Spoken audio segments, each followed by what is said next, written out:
2008-9 సంవత్సరంలో వీరఘట్టం మండలం నర్సీపురం గ్రామంలో 151 మంది పేదలకు పట్టాలు ఇచ్చినప్పటికీ భూములు అప్పజెప్పలేదని ఆనాటి నుండి నేటి వరకు లబ్ధిదారులైన పేదలు అనేక పర్యాయాలు స్థానిక తహసీల్దార్ మరియు రెవెన్యూ డివిజనల్ అధికారి పాలకొండ మరియు ఉమ్మడి జిల్లా శ్రీకాకుళం కలెక్టర్ కార్యాలయం వద్ద ధర్నాలు చేసి చివరిగా భూముల లబ్ధిదారులకు పంచుటకు సిద్ధమైన సమయంలో మరలా వాయిదా పడిందని అప్పటి నుండి ఇప్పటి వరకు పేదలు పలుమార్లు తమ హక్కు ఉన్న భూములు కోసం ఎదురు చూస్తూ అందులో భాగంగా ఈరోజు స్థానిక వీరఘట్టం తహసీల్దార్ కార్యాలయం వద్ద లబ్ధిదారులతో సిపిఐ పార్టీ ఆధ్వర్యంలో ధర్నా జరిగింది. 25వ తేదీ అంటే ఖరీఫ్ సీజను ప్రారంభానికి విత్తనాలు పోసుకోవడానికి లేదా ఇతర సాగుకు సంబంధించిన అవసరాలు తీర్చుకోవడానికి ఇది సీజన్ అయింది. ఈ సీజన్లో మా పార్టీ తరఫున మా నాయకులు మీ మధ్యకాలంలో వచ్చారు.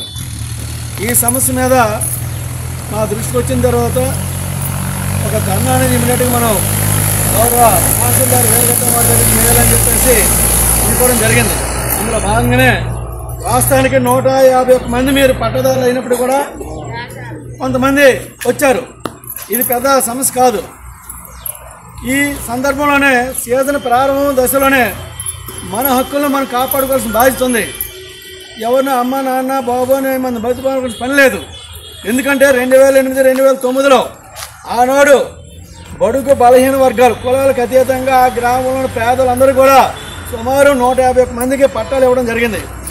ఎకరా చొప్పున సుమారుగా వీటిని అప్పచెప్పలేదు ఆ రోజు రెవెన్యూ యంత్రాంగం. దాని గురించి అనేక సందర్భాల్లో ఎర్రజెండా నీడలో మీరు కూడా ఉద్యమం చేశారు. ఎందుకంటే నేను 2009 తర్వాత పాలకొండ ప్రాంతంలో నేను పనిచేయడం జరిగింది. అంతకుముందు రాజంలో ఉండేవాళ్ళం. ఆ తర్వాత పాలకొండ పరిధిలో మనం పనిచేస్తున్నప్పుడు ఇక్కడ కొంతమంది మిత్రుల్ని పెట్టి కెమెరాలు పెట్టి మీ ఉద్యమానికి సంబంధించి ధర్నాలు కొన్ని సందర్భాల్లో శ్రీకాకుళం జిల్లా కలెక్టర్ కార్యాలయం కూడా ఇక్కడ నుంచి తీసుకెళ్ళడం జరిగింది.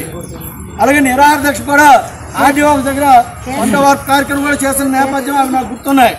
అయితే ఆ రోజు మేము రాలేదు, ఎందుకంటే ఇక్కడ స్థానికులు ఉన్నారు కనుక. మీరు అనేక దఫాలుగా పనిచేస్తూ వచ్చారు. పట్టాలు ఇచ్చేస్తారని దశకి పట్టాలు ఇచ్చేశారు. స్థలాలు అప్పచెప్తారని దశలో ఒక దశలో మీకు పట్టా ప్రాతిపదిక మీద స్థలాలు ఇవ్వాల్సిన సందర్భం వచ్చింది. ఇచ్చేస్తారనుకున్న టైంకి కొన్ని అవాంతరాలు అడ్డులు వస్తాయి కదా, ఆ రకంగా రావడంతో ఆగిపోయింది. ఈరోజు వరకు కూడా వాళ్ళ సాగులోనే ఉంది, కొంతమంది సాగులో ఇంకో కొంత భూమి డొంక తుప్పతో ఉంది. మనకి ఏవైతే పట్టాలు ఇచ్చారో పట్టాల ప్రాతిపదిక మనం సాగు చేసుకోవచ్చు.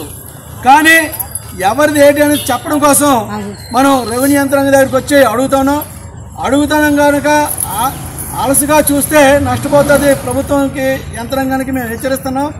ఎందుకంటే హక్కుదారులై ఉన్నారు, వారి కోసం ఎర్ర జెండా నిరంతరం పనిచేస్తుంది. ఖచ్చితంగా ఆ పనిలో భాగంగానే